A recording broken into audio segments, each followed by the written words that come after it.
Hello and welcome to my Winston Churchill adventure. My name is David Goodfellow.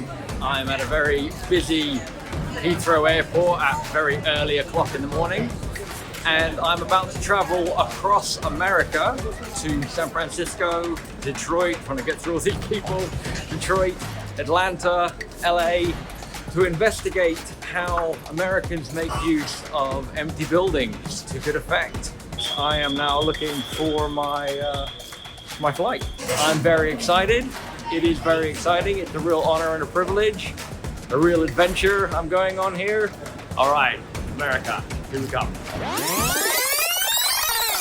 So I've just finished a 9.5-hour flight, and I am standing now waiting for an Uber outside Atlanta Airport. Very excited here on my Churchill travels. A bit tired, a bit confused here at the airport. There we go. It's very early in the morning and I'm in Atlanta, Georgia, walking to the Vacant Property Conference. I thought I'd just take a second to explain a little bit about what the deal is with the empty buildings and why I'm researching it. Wow, check out the motorway here. Huge motorway. So what's the deal with the empty buildings? Okay, so all around the world there's a problem. Within communities there are lots of empty buildings. We all walk past them on the way to work, on the way to school, on the way home. They're often boarded up. They often end up getting derelict and falling apart. And they're just unpleasant. No one likes to live next door to one. No one likes to see them. They're also a problem for the owners. Obviously, if you own a property, you would rather not have it empty. You'd rather have a paying tenant. You'd rather have something going on in it.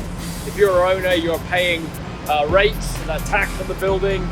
You are having to maintain it if you want to have a future income from it.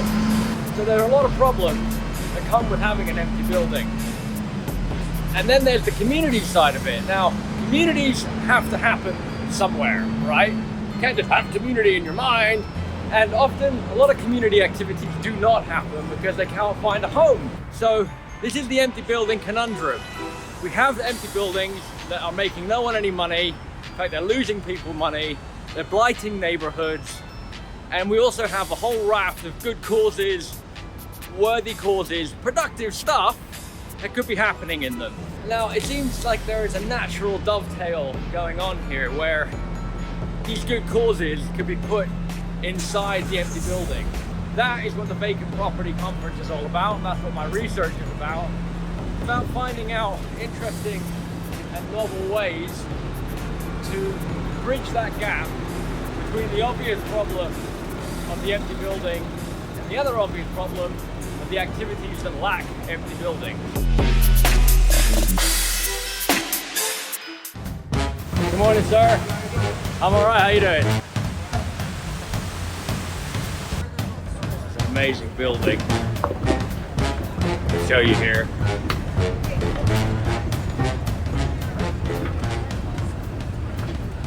Each one of those rings is a floor. The Vacant Property Conference is about to start in about 20 minutes. I'm just checking out the building. I thought I'd give you guys a little bit of background as to why this is a topic of personal interest to me. So I founded a group called the Kindness Offensive back in 2008. We're a volunteering group who focus on random acts of kindness and large-scale donations. Come join the Kindness Offensive because you'll feel much better as a human being. I love the Kindness Offensive. I think they're doing great work. I think you're very advanced. You've moved beyond duality into the true unity and oneness which incorporates all. And very quickly, when we were working, we ended up with more stuff and more people than we could fit in my living room. There's 25 tons of food in the house. Couldn't fit it all into the living room, so we've had to overflow into every other room of the house. We ended up going around and knocking on the doors of local empty buildings and business owners to ask for space. And that began a cycle of us doing projects and then needing space and having to approach companies, owners, landlords, and saying, hey, can we use some of your space? And we were very successful with it. To date, don't know exactly the number, but it's well over a dozen different buildings have been transformed by Kindness Offensive activity. So I've been across the table in a lot of meetings with landlords. I've dealt with a lot of different kinds of buildings that have been standing empty, old pubs, office blocks, old houses, lots of different kinds of stock. So I know quite a bit about the ins and outs of how that works and what goes into it, but I'd like to be much better at it. I think there's a lot of potential in the UK to do a lot of that. We have a lot of empty buildings, so that is why I am traveling America to check out how Americans make use of empty buildings, what the strategies they have are, and what they do in order to make it work. Just wandering around the convention a little bit. I'll show you some of what's going on here. Lots of stalls. Convention doors have just opened. I'll be heading in there. Just beginning. Lots of security companies, of course, vacant property. Can you tell me what this is about? Do you mind if I film? Oh, no. So I'm not the person, though. I'm a volunteer. That's okay. You're the person I'm speaking to. So could you tell me about what you're doing here? Sure. So this is the Neighborhood Foundation, and we're a nonprofit based in Chicago, but we work all over the country. And we help to secure buildings, but in a beautiful and community building way. Okay. So you can absolutely put some plain plywood up like that, like you see all over the place. Plain plywood, you know that well, right? Right. Or you can put, like big metal shutters on, very strong. Or you can do something in between, which is to have the security of the plywood, but also the beauty and input of the community art. So these are whoa! See, I knew it. Didn't I know it? It just fell over. It's gonna fall over, Chris. I told him. Chris, what are you doing, Chris? What are you doing? You're gonna fall over. Okay, we're not recording. Okay. So, from what I can gather, these are boards that you can fit to the windows in places that then the community can paint on, like this. So people can paint on the boards to decorate their community. It's an upward step for the aesthetics of your outside of your building. It is, and it's also the community portion of it. And this is a service that you offer. So if I've got an empty building, I come to you, I say, this is my building, you measure it up, you put these on. And how's it work in terms of, you leave art supplies on the ground? Or? No. It's an active project. So people are most familiar with like Habitat for Humanity. Right. You show up and you do the work. It's the same sort so you get a volunteer group. That is correct. That's something that you coordinate? We help to coordinate that with whomever is in the community. Right, so you okay. say you have this space in your block. Say, hey, we would really like to do something about this. You call Chris, send him an email, takes a look. You have this conversation. You help to get the people who are in your community to say, hey, let's do something about this. We have an expert who knows how to do all the measuring, all the construction, all of that stuff. That's pretty cool. Thank you very much. Interesting. It's morning of day 2 of the Vacant Property Conference. I just thought I'd go over some of the highlights from yesterday. Lots of cool people trying to do something very good for the society they live in. One thing that kept on coming up was the availability of these absentee landlords, the owners who own a lot of these empty buildings that we're all here to talk about. How do you get hold of them? But one guy said something that stuck in my head. He said, if you wanted to get a library card for your local library, you'd have to prove who you are and where you live. So you'd have to get basic ID, you'd have to be contactable in case you run off with your library book. You can buy an entire city block and no one can know who you are. So isn't that a bit weird? And maybe there should be some laws about transparency in place, that if you are the actual real beneficiary owner of a property, that you should be accountable and we should be able to get a hold of you. Then I spent the afternoon with some representatives from City Hall, the planning department, who have got some very interesting initiatives on the books to try to rejuvenate areas that have empty buildings. So they're actually going into areas where there might be a whole street of empty buildings, and they're renting one from the owner, and then they're refurbishing it and they're setting it up as a center to reach out to the community so the community can come into that building and say, hi, what's going on? They're also offering a set of services to local businesses in that area and local enterprises. So if you have a local business, go into them. They might suggest that you decorate the front of your shop, and they might help you create designs for that. They might say, hey, maybe it'd be a good idea if you reached out to different sectors in different ways with advertising or whatever. So they're bridging a gap between, you know, people trying to struggle to do their work on their own and the customer they're trying to reach. And for doing that, they're revitalizing areas. Very inspirational speakers like a lady called Mother Moore. She had lots of very inspiring things to say about having a holistic plan for your whole community if you're going to take on vacant spaces. It's not just about the vacant space, it's about the whole community in which it sits, which is something worth thinking about. It's a very true idea. Things don't exist in isolation, and she really brought that home. Very inspiring lady, very cool talk they gave. I think one of the key lessons here that I've got from all this is there is strength in numbers. The fact that you've got so many different groups coming together, the land banks, the land trusts, members from the government, concerned citizens, activists, the private sector, that's power. That makes a movement right there. There is some kind of coherency around the understanding of the fact that this is a crying shame. That an empty building is a bit like wasting food when there are starving people. So that's a major lesson. I think something that we can definitely look at in the UK. You know, there are lots of different groups in the UK. I'm work with one of those groups that's struggling to make things happen.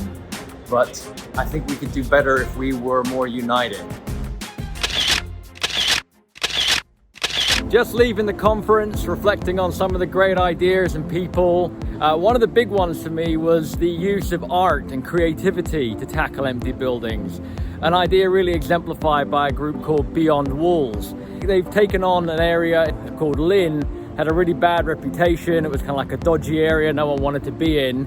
And they've turned it around by the use of giant murals on walls. They've actually managed to make the area into somewhere desirable to be. They've also used really interesting stuff with lighting. They've used vintage neon lighting, they put it around the whole area, and also under bridge lighting. They had some bridges that were quite dangerous because they were very dark at night and people were getting hit by traffic. But by introducing this really creative lighting underneath the bridges, they've become like a feature area, really kind of pleasant, very cool areas to be in. So creativity, art, these are ways to actually turn around the feeling of an area that's been hit by the blight of empty buildings. Lots of ideas buzzing around. The conference was really cool. I'm very, very, very honored to have been part of it. We're very privileged to have spent the time there to learn all this stuff. We're feeling very good. Got a lot of good ideas going here. Keep on moving, keep going forward. Never surrender.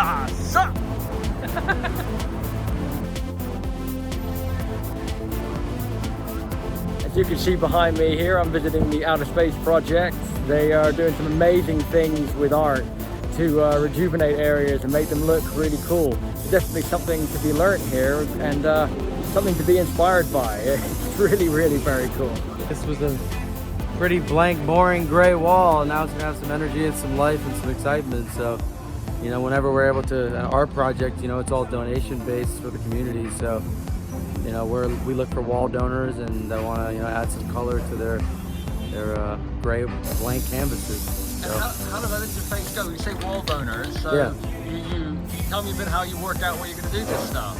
Yeah, we put out like a wall call is what we call it, to, you know, through our social media channels, and you know, everybody from the city to our public transit system to private businesses to just private landowners will reach out and, you know, submit their properties, and if it's a good fit and makes a good match with the artist that we bring in, then we pair it up and make it happen.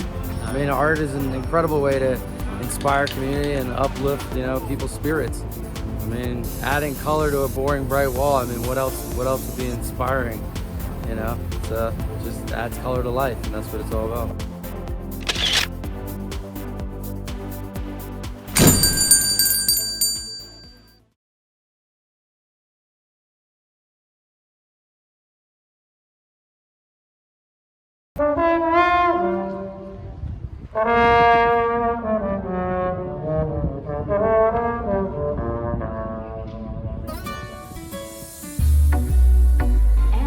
I'm here at the Coca-Cola Museum in Atlanta, Georgia, and I thought I'd take a minute to talk about my meeting with Chris Norman. He runs the Atlanta Land Bank.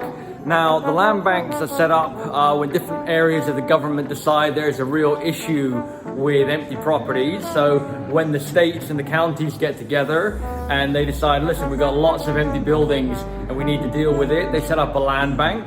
And land banks are specifically focused on dealing with empty properties. So they can take up properties for lots of different reasons.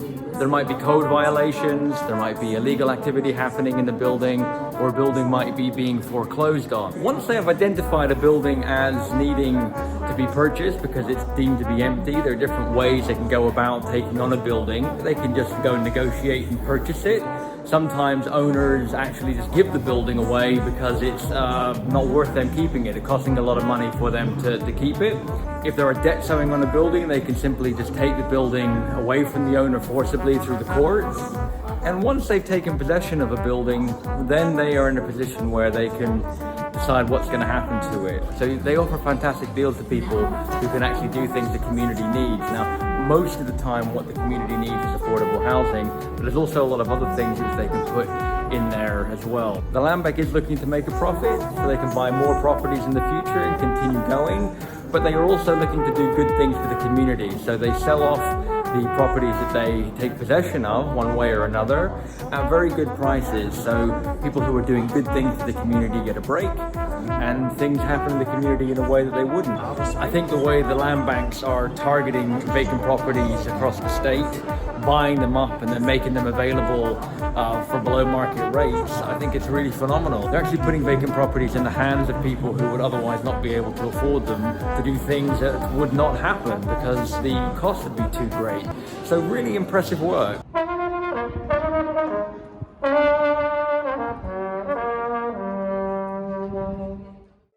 One of the central themes that keeps on coming up in the research are these owners waiting on their giant clients, often referred to as Ahab owners, waiting on their giant white whale to come in. And their white whales are Starbucks and Apple and Levi's, these big companies that can afford astronomical rates. So while they're waiting for these big clients to come in, they don't mind leaving their building stand empty. And it doesn't really matter little incentives like pop-ups or minor tax breaks or having to pay a little money to get on a list. Doesn't make any difference to them because they'll make all that money back in the first month of when their whale arrives. So what can we do about it? What could be done to incentivize these guys waiting on their whales, these Ahab owners, to loose their buildings up for stuff while they're waiting, or to have them think about their properties in a different way? Haven't really seen any major solutions to it in America, but it's interesting that they are struggling with the same problem. So I'm wondering what creative thoughts can be brought to that when I'm back in the UK. What can we actually do to combat the scourge of the Ahab owner? Another point is about the transparency. Who are these Ahab owners? Who owns your block? Who is in control of all the property underneath our feet? This is also another question which they don't really have a great answer to here in America, but it's interesting to hear they have the same problem. So what kind of solutions are we looking for? We're looking for transparency and incentivization to make it possible for these buildings to be treated in a different way.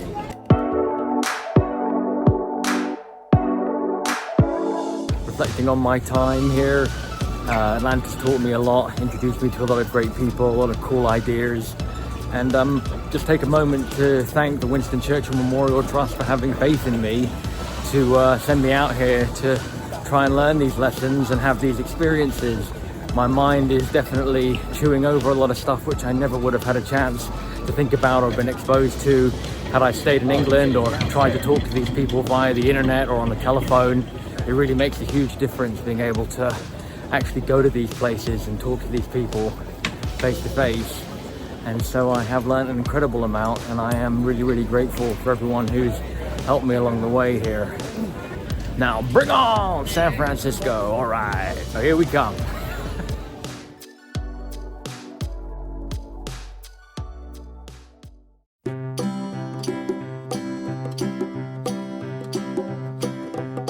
Here I am in the very, very sunny San Francisco. It's a kick-ass place. I like it very much. Hey, how you doing? I'm filming a report for the Winston Churchill Memorial Trust. I'm investigating the American experience of making good use of empty buildings. Notice all the empty retail spaces on the ground floor. So what do you think about that? I don't think it's good. I think these spaces need to be filled. Yeah? Yes, they need to be filled temporarily that need housing. Oh, you'd put housing in the retail space? Temporarily. Temporarily, Yeah.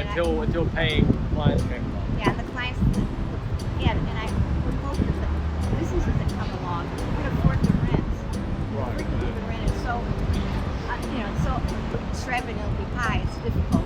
So you'd favour a reduction in rent and Help maybe small not businesses. to help small businesses. Yeah. That's something that Mayor London's looking into. Really, And that's there's- good. Yeah, with We have the same problems. yeah. We have Boris, we have Trump. There you go. All right. You have a good day. Thank you very much. Bye bye. There you go. I said the word to find you. If you ever find yourself lost in the dark and you can't see, I'll be the light. My name's Stuart Schuffman, aka Broke-Ass Stuart. I'm a writer, a performer, an activist, a general stirrer, really. I've been in San Francisco for about 17 years. The blighting of retail and commercial spaces to this extent is fairly new. It's the past 5 years or so, you know. Yeah. Here's an empty place. That was, I think, DSW shoes or something like that. There's so behind that bus is an empty place. Here, that place in the corner, that's empty. That was a little ice cream place. That was a shoe store. That's empty right here. Right? 1, 2, 3, 4. Within like 50 feet of each other. And take over. Blight is the proper word, I feel like. You know, they say it's urban blight, and it is. I mean, Yeah. okay, here, 5, Was that 6. Yeah. That poor lady thinks it's pointing at her yelling 6. What are they doing? Tell me about the situation with empty buildings A here. lot of times they are run by these property groups, property management groups, who once again, their only thing they care about is getting their person the most amount of money, so they don't really care about what's actually happening on the ground. That's So there's fair. one particular place named John Handlery. Right. He's like the Donald Trump of Union Square. He owns Okay. so many buildings on here. And this is him right here, ladies and Right, gentlemen. exactly. Okay. I like this guy more actually.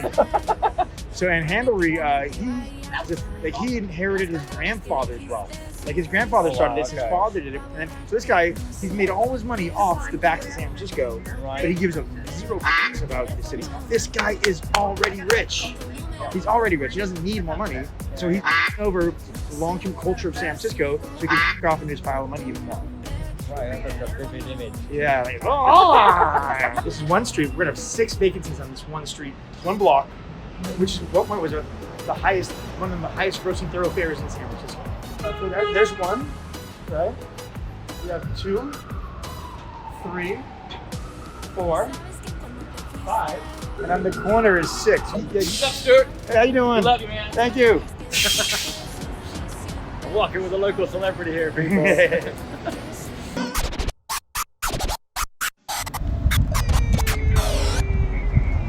San Francisco. Speaking to Andrea from the CASTRO Community Benefit District, a lot of retail empty here. A lot of shop front retail's empty. Everyone seems to be telling the same story as the UK. Internet killed the high street. So a lot of these places are empty. Outdated planning laws that are stopping non-profits and other groups coming in to use it. It looks like there's not a great deal of innovation. I heard in the UK over the years what led to this research fellowship is some fantastic stories of interesting alternative use coming out of different places. But I'll be honest here, I'm struggling to find them. Before I left on my fellowship, I went to the House of Lords. The Winston Churchill Memorial Trust held tea and biscuits. It was very nice. We all go sit around a table, and they told a story about Winston Churchill, about two mice that fell in a bucket of milk.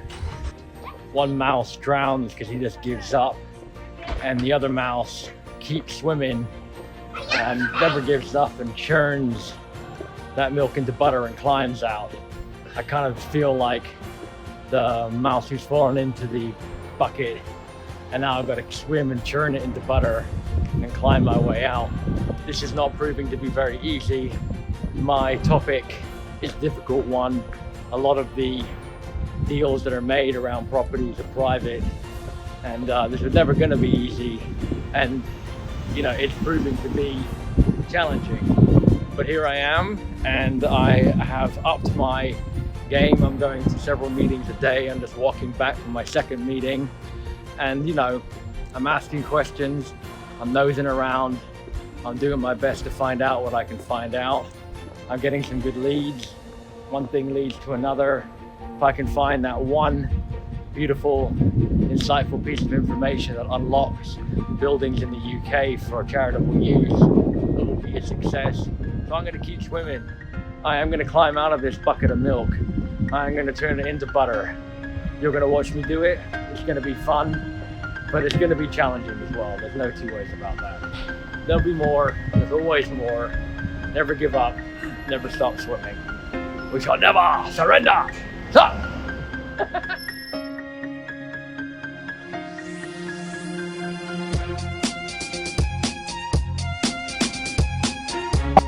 I've just had a meeting with Jeff Buckley, who is Mayor London Breed's Senior Policy Advisor. Mayor London Breed is the Mayor of San Francisco. You can see behind me there is the Mayor's office. Very interesting conversation, very knowledgeable. He just explained to me that the vacancy tax is not a very effective mechanism, effectively. Effectively, it's very ineffective. The vacancy tax doesn't actually do very much.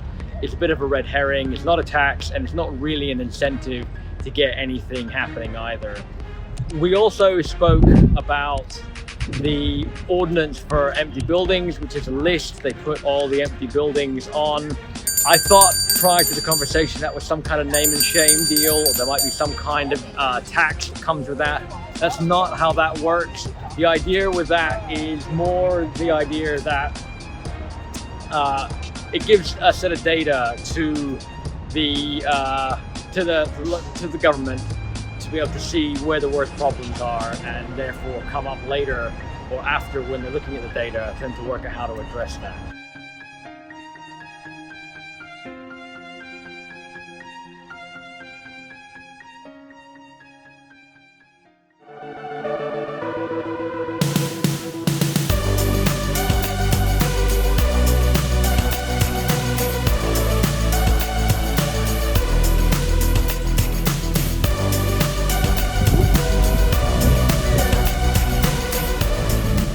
So I just got out of my meeting with Gina from SF Made. Very interesting. They're focused on bringing manufacturing back to San Francisco. They both build buildings, and they also rehabilitate buildings, take on older buildings and give them some love, put back in things like the electric, the plumbing, to make them kind of viable for industry to use. So SF Made also run a parallel non-profit group called A Place Made.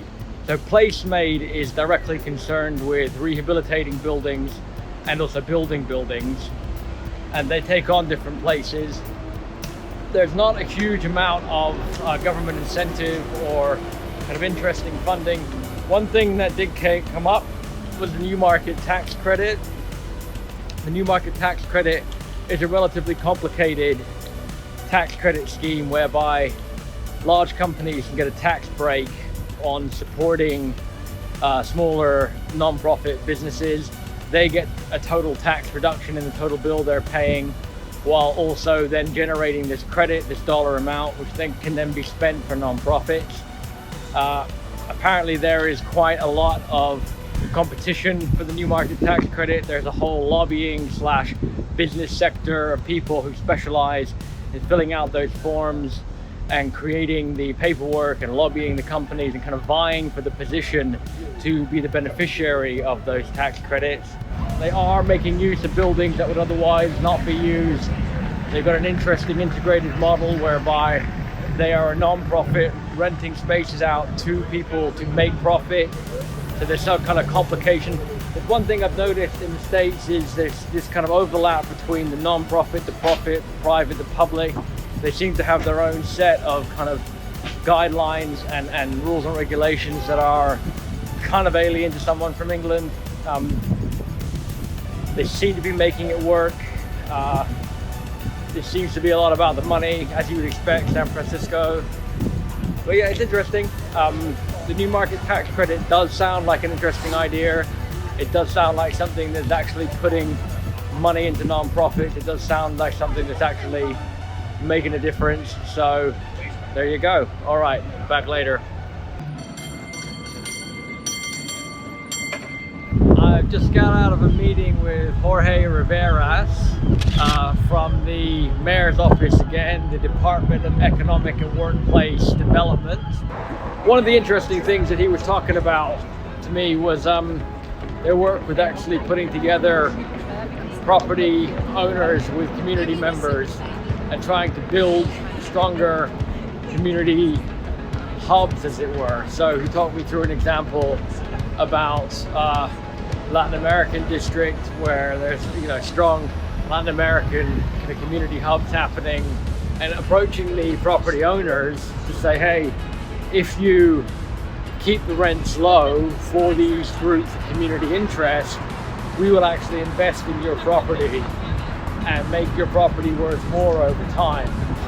Rather than extracting that value directly from the tenants who are doing good work on the ground, the government comes in and subsidizes and says, listen, we will pay for some building renovations, we will cut some bureaucracy around this building so you're paying less, and we'll make it so it's actually a better deal for you in the long run. They're using their authority, they're using their clout, and they're saying, hey, we are San Francisco, we are the mayor's office, let's sit down and talk. I think there are lessons to be learned for government institutions within the UK, and there are also lessons to be learned for the third sector. There's power in numbers, and I guess is one of the themes that's coming out. You group together, you make your approach as a unit, your voice will be louder.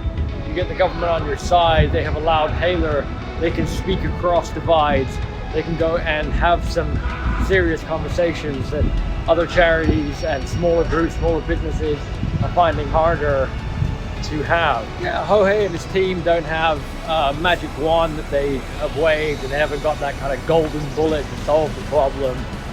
What I was hearing about today was a lot of hard work, a lot of detective work to try and find the owners, try to find people who are good candidates to put inside the buildings, working with those who have willingness, and doing the best that they can with the cards that they have been dealt. Here, as I'm walking here, I'll show you another empty storefront there. It's a difficult topic of research, and it's interesting when you hear the mayor's office, all the clout, very educated offices full of people with a good deal of funding, facing a lot of the same research challenges that I'm facing. They find it difficult to get hold of the owners. They find it difficult to have conversations with interested parties. There's no earnest for everyone to stay sat around the table. The incentives have to be really tickled out, dug out. They're not obvious and they're laid bare. I'm starting to get some kind of insight into how San Francisco got into this issue and how they're digging their way out of it. And good people I've spoken to, like Jeff and Jorge at the mayor's office, the guys at FS Made, La Cochina. These are all people who are trying to do really good things in a very difficult situation. Well, there we go. I have been walking and talking, so I'm going to leave you to it now.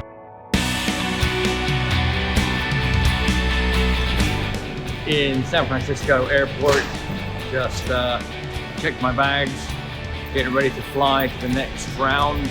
I'm leaving San Francisco with a lot more knowledge under my belt, a lot of lessons learned, and I'm very grateful for all those people who have spent time with me and shared what they know, shared their stories, shared their insights. It's been a real education. We'll be landing this afternoon. Today is Saturday. I've got tomorrow off, and then Monday back at it. I've got some more meetings lined up, got some very interesting stuff that I'm looking forward to doing when I get there. So hopefully it'll be as good as San Francisco.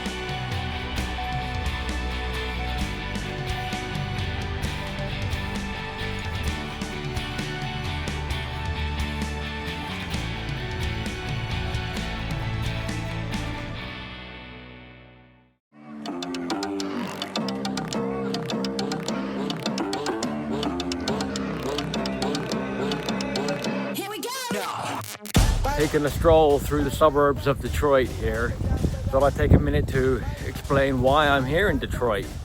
In 2008, when the big financial crisis hit, jobs went and people went when the jobs went. And the population of Detroit shrank from about 2 million to down to a low of about 700,000. And when the people left, they left empty buildings behind, every kind of empty building, a lot of homes, factories, shops, government buildings. There are all kinds of different empty buildings. Detroit is starting to recover now, in no small part because of a lot of the efforts around dealing with these empty buildings. But it still feels very much like a place that a lot of people just upped and left. Every block has got a huge number of vacant properties on them. And in town, a lot of the larger buildings, they're all empty. It's kind of spooky. You can definitely tell this used to be a place where there were a lot more people. And because of that, there's a lot of efforts going in to deal with these vacant places and put projects in them. They're trying to bring art, they're trying to bring creativity, they're trying to bring commerce, whole loads of different actions to try and inject life back into this area that has basically deflated like a balloon. So that's why I'm here. That's why for a lot of the world it's seen as a epicenter in terms of empty building thinking. So I'm interested to find out what's going on here, what people are doing, how it's working. Yeah, so that's why I'm here in Detroit. Detroit Smash! Just leaving the offices of Detroit Future City. Just had my meeting with two lovely ladies in here. And they took some time out to explain to me a little bit about the ups and downs of dealing with the empty lot problem in Detroit and how they developed their field guide, as they call it. Got to show you this as I'm walking. This is a very common sight. Steam coming out of everything. You see this a lot in Detroit. It's the heating coming off the buildings that they pump it out. So yeah, it's definitely a very Detroit thing, this whole steam business. So what they do at Detroit Future City is they hold the hands of people who have vacant lots they want to beautify and make good for their community. So I'm going to tell you a little bit about their field guide. You do a little quiz and you tell them about what your lot is. So, you know, is it on a corner? Does it have adjacent buildings? Are there trees on it? That kind of thing. Then once they've worked that out, there are different designs that lend themselves to different areas. As I'm walking here, I'm passing the world famous Fisher Building. The Fisher Building is itself a building that was reclaimed. The field guide allows communities that have vacant lots to work out how best to make use of their vacant lots. So you are in the East Canfield Village neighborhood on the Lower East Side of Detroit. And what we're having today is a grand opening for a community flower garden that we implemented this year. We received a grant from Detroit Future City, and then we implemented one of their lot designs. So it was overgrown with trees and weeds, and then people had put debris. There was all kinds of debris here, tires and garbage and trash. So we removed all of that, and then we kind of leveled it out and created this community flower garden. that we had community volunteers as well as community partners like AmeriCorps, United Way, Quicken Loans, and FCA. In addition to the people in the community to help transform these empty lots into functional community spaces. There's been no meaningful development in this neighborhood in over 25 years. So for a project like this to happen, it's just renewed the hope of the community to see, okay, you know, we can make a difference. We don't have to wait for the cavalry. We are the cavalry. We can make great things happen in our community. At the last stop of the tour here, and this is an interesting vacant lot that's been repurposed for puppetry and different community activities. One of the things that is super cool, and I'm going to demonstrate it now, is this publicly permeable fencing. So it's fencing here where I will demonstrate as a member of the public. You can kind of go through this fencing like this very easily, and it looks great. I'll show you in a second. But this publicly permeable fencing has the effect of allowing people to easily get in. So kids who want to play, people who want to see puppet shows, all that good stuff, while also keeping fly tippers out, stopping a lot of other activities. So people stopping, putting off stolen cars and things like that. So it's really good fun. And you kind of want to just do what I'm doing here and just kind of go through it like that. The game that Detroit Futures are playing here is getting local people involved in local projects. Literally the definition of grassroots going on here. It's pretty cool. You can see a lot of passion. People really, you know, loving their lot spaces that they're converting. Huge amount of enthusiasm. And these are lovely spaces. You know, a lot of these spaces that we've seen today are brand new. They've already been planted within the last couple of months. And you can well imagine that in the years to come, they'll be fully grown and they'll be even nicer to be around when the plants are spread out a bit. So really cool to see something like this happening. A lot to learn, very inspirational. Well done, Detroit Futures. Yeah, I've been very impressed. Very cool. On my way to meet Dr. Joshua Akers of the University of Michigan. He's done some very interesting work mapping out empty buildings. Looking forward to speaking to him.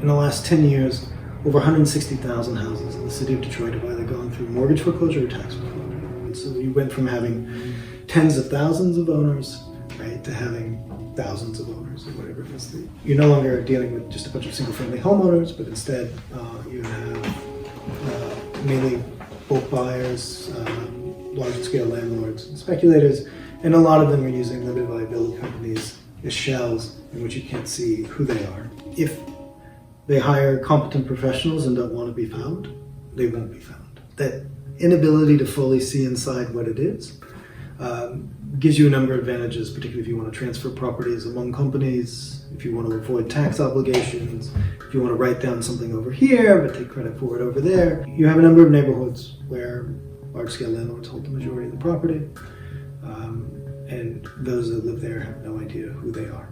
The process that emerges for these bulk owners is you buy as many properties as you can for as cheap as you can, and you try and make your money back as quickly as you can. How quickly can you move tenants through the property? How much can you extract from each tenant? And how little can you put into an investment within the property itself? Residents in the neighborhoods uniquely understood that something was changing. They couldn't contact or deal with the people that were now purchasing property in the neighborhood in a way that they used to. This is an interesting observation that you have.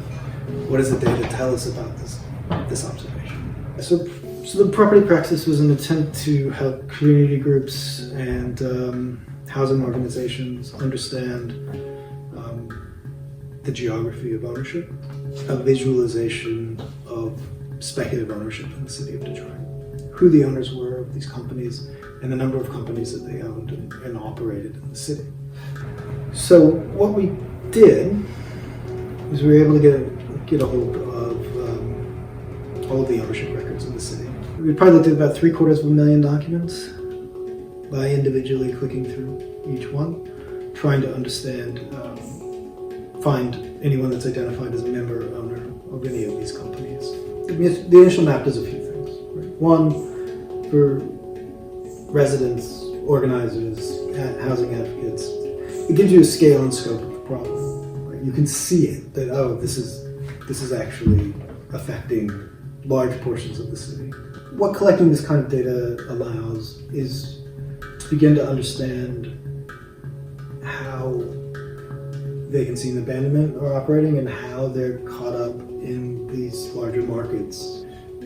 We don't know a lot about low-income housing markets, right? How they function and how they operate. And once you understand who the main players are, and you start to look at where they purchase your property, it gives you a pretty good idea of the policies that are enabling them to continue to collect large amounts of property.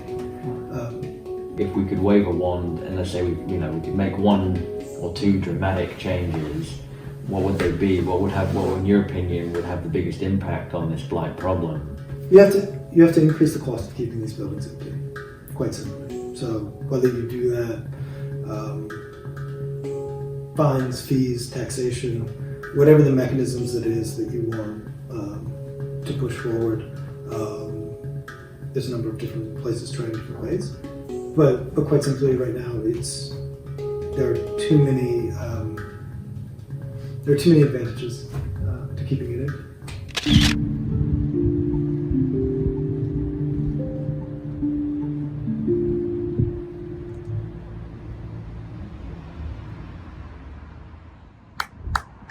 All right, man. Thank you so much. Thank you. That's really cool.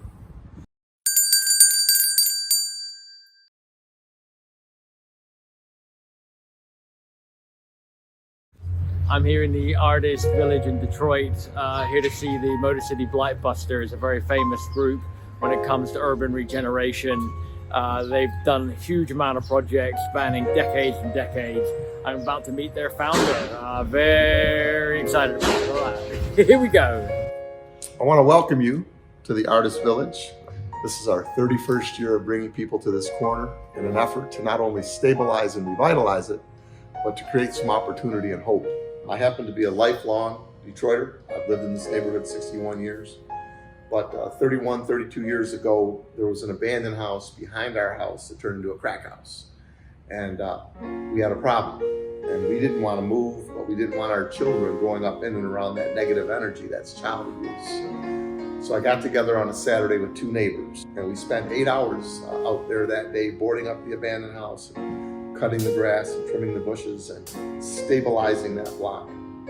When the drug dealers came back that evening, they couldn't get in, so they got in their Jeep and they left. And this is how the organization started. Every Saturday, with our volunteer component, we're out here picking up trash, cutting grass, picking up bottles, boarding up buildings, painting murals, anything that we can do to make the area safer and more attractive. It's gotta project something positive. So when they ride by and they see a farm, or they see a mural, or they see people cleaning up, it gives them a little hope.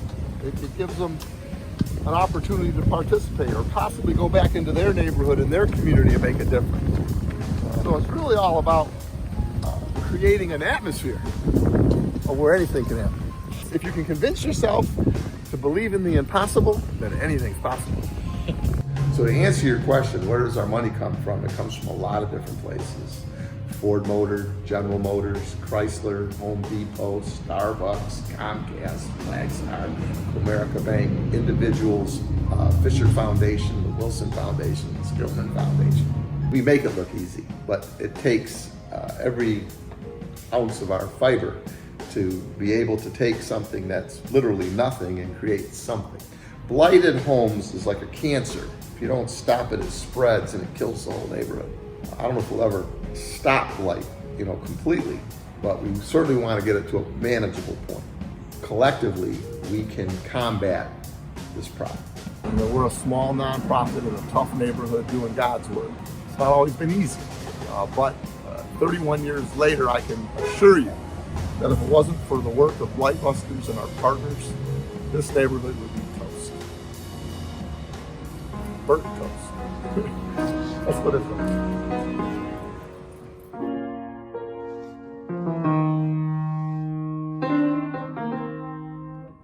Behind me you can see a statue called the Spirit of Detroit, created by Marshall Friedrich. It's actually become the logo for Detroit. You can see it on all the buses and the bins, the lampposts, and all the posters put out by the city. So yeah, I thought this would be a good place to talk about one of the key lessons that I have found during my time in Detroit. That being, a lot of the successful projects that are taking on these empty buildings and these vacant lots are synergies. They are big groups that have been put together that include local community members, corporate sponsors, and of course the government, all working together. Very few of these projects are the work of one person or one group. They are very good at putting together large teams of people and creating their funding and their infrastructure using that kind of teamwork, that kind of synergy. Very, very key to the success of how Detroit is handling its empty building problem.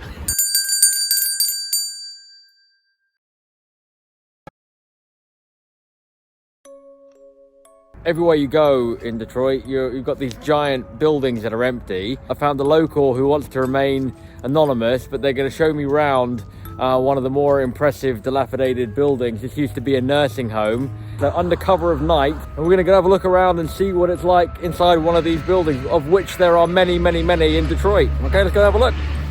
So how long has this building been abandoned for? I would say about 7 years. 7 years, and previous to that it was Opened in 1947. We have stairs here. I wouldn't take these down. There's another set of stairs, wire set that could take us down to the basement. These are falling in here, so we avoided this side. This place is falling apart pretty quickly, eh? Well, I think people came in and did a lot of damage. Well, all the paint peeling and squatters were in here, and there's, stuff's falling, and you're losing your adhesive to your floor tiles, and but a lot of the stuff got smashed up by people. So, what do you think about all these buildings? They should be. I wish they'd get them all fixed up because they're gorgeous. I mean, this place has got so much character. It kind of looks like a castle on the outside. It's pretty spooky in here, isn't it? It was. I was terrified the first time I came in here. My God was on that. I wonder with buildings like this if the deal is to fix them up or to knock them down. How hard is it? I'm not sure. I heard this. The dream speech written out on the American bus. Someone's taking a bit of time over all of this, haven't they? Yeah. So I made it out in one piece. That was pretty terrifying. Deep twisting, turning. Spooky. It's spooky. A spooky house. It's funny to think there are so many of these spooky places around Detroit. On every street, everywhere you go, you see these buildings, and getting some insight into what they look like on the inside, and the rack and ruin and the dereliction kicking in. Yeah, pretty scary. I'm gonna go now. Okay.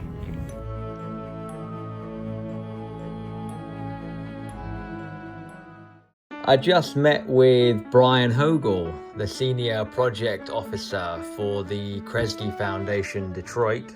The guy who is in charge of administering a lot of the grants, deciding who gets the money, who doesn't get the money. I was particularly interested in meeting with them because of their work in Detroit in terms of empty buildings.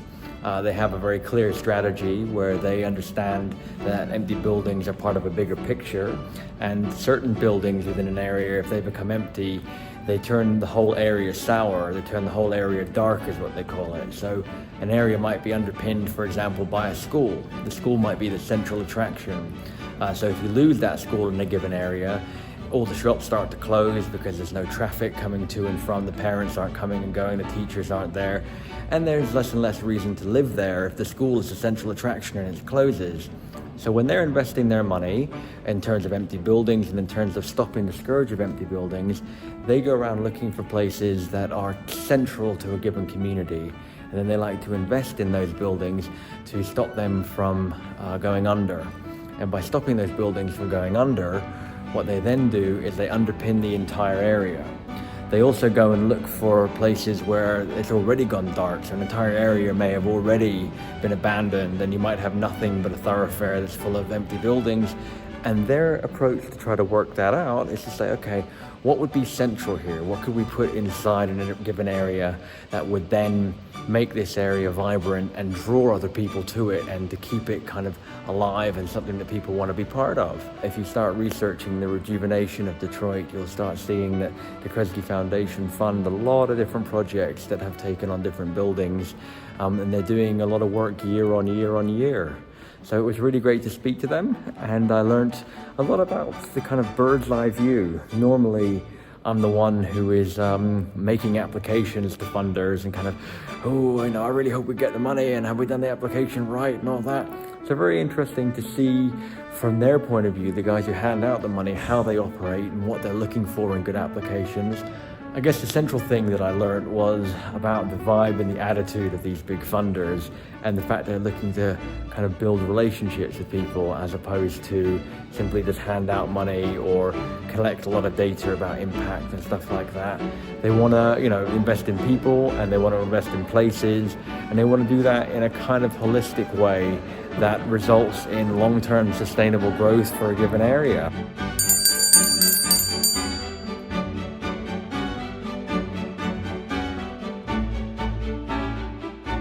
There is a strong squatters movement in Detroit, making use of the many, many buildings that stand empty.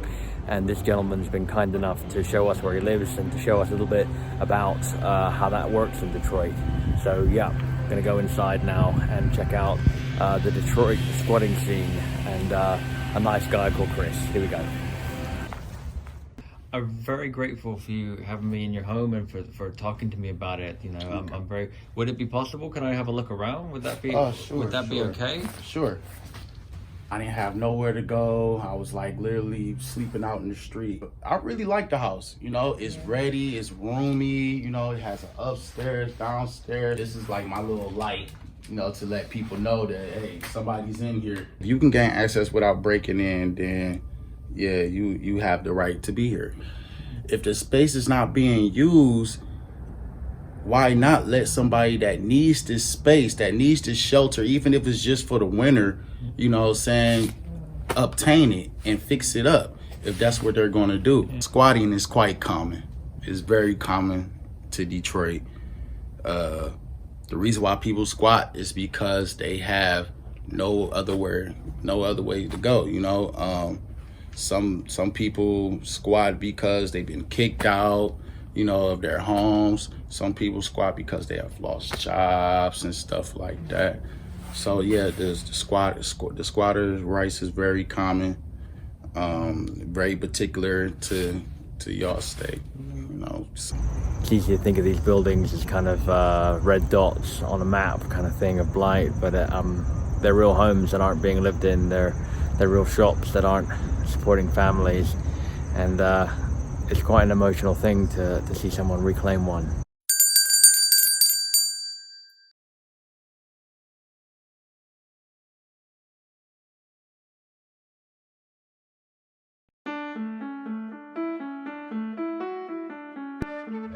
I've spoken to a lot of people in America during my time here on this empty building issue. I've spoken to government officials, I've spoken to owners, I've spoken to people who rent buildings, non-profits, faith-based groups. Huge numbers of people I've spoken to, all trying to tackle this empty building problem. And there are some themes that have started to come up in my mind. One central theme that's come up over and over again is this idea of strength in numbers. They managed to get these great successes happening in large part because they form these great groups of owners and renters and local communities and government officials and non-profits. Whenever you look at the kind of list of people involved in making these big successes happen, there's loads of them. And I think that's something that we lack in the UK. A lot of our attempts in the UK to tackle this issue are solo attempts, individual interest groups working on their own. So how could we make groups like that more relevant in the UK? How could we bring them together? What would it take to make those kind of synergies part of the landscape in the UK? The other thing that I've been thinking a lot about is basically profitability. Landlords do what is profitable, right? So if we make it not profitable for them to keep buildings empty, they'll start filling them with things. So how could that issue be addressed? What boats could be pushed out in that direction to make it so it's just not tenable to keep these buildings empty? If we had a situation where owners were like, wow, it's so expensive to keep things empty, I better fill it up. You know they'd fill it up, right? So that's the other strong thought that keeps on coming through to me. I finished my last meeting. I'm feeling pretty good at the moment. I've seen so much. I've learned so much. I am so happy. This has been an incredible opportunity and I couldn't be more grateful. I can't wait to get back to the UK and implement the ideas that I've discovered here. And yeah, I'm psyched. What's the Churchill Memorial Trust model? Travel to learn, return to inspire. Well, now it's all about the returning to inspire. I'm very much looking forward to it. And thank you to everybody in America who's made me feel so welcome. And thank you again to the Churchill Memorial Trust for having the faith to send me out here. Yeah, very cool stuff. I am so grateful. I'm going to enjoy some of the Detroit sun before I catch a plane. Okay, nice one. Peace out. I've made it back to London, England, in one of my favourite parks here, walking up Primrose Hill. Gonna get a great view of London in a second. I thought I'd take a second to summarise some of the key points that I've learned on my journey and talk about what I'm going to do next now I'm back in England. So the first thing is the elephant in the room, the unseen elephant in the room. These anonymous owners who no one can get hold of. I noticed very strongly that in America, a lot of the people wanting to deal with empty buildings had much the same issues that we have here in England, insofar as these owners are very hard to locate and very hard to talk to. Now, they didn't have a great deal to offer on that front, so that major issue is something that I guess I'm heartened that it's not just something obvious that I missed, and it's going to be an open tab, as it were, an open question. We're going to try to work out, talking with other groups in the UK, what possibly might be done to affect that particular issue. The other thing is around the financial incentives. Now, very strongly in San Francisco, they had a couple of things going on. They had the vacancy tax, which wasn't much of a tax, and they had the vacancy registry. Now, both of them had kind of peppercorn fees attached to them, neither of which were much of an incentive to do anything. And it's pretty clear, it's pretty obvious that when it comes to this empty building problem, financial incentives are key. So unless there's a really large punitive amount of money at stake, it's unlikely that these owners who are holding out to make vast sums of money from their whales, their big clients, their Levi's, their Apples, etc., their Starbucks, unless there's huge amounts of money involved, they're going to continue acting exactly like they're acting because it's just not worth them doing anything else. That is something which I think needs to be tackled at a governmental level. So I'm going to be thinking about that, and I'm going to be working out, I've already started to put feelers out about what it might take to shift the goalpost a little bit in terms of the financing around these empty buildings, in terms of what they have to pay to keep them empty. Another one of the cool things I encountered in the States was their use of art and creativity to tackle the problem of empty buildings.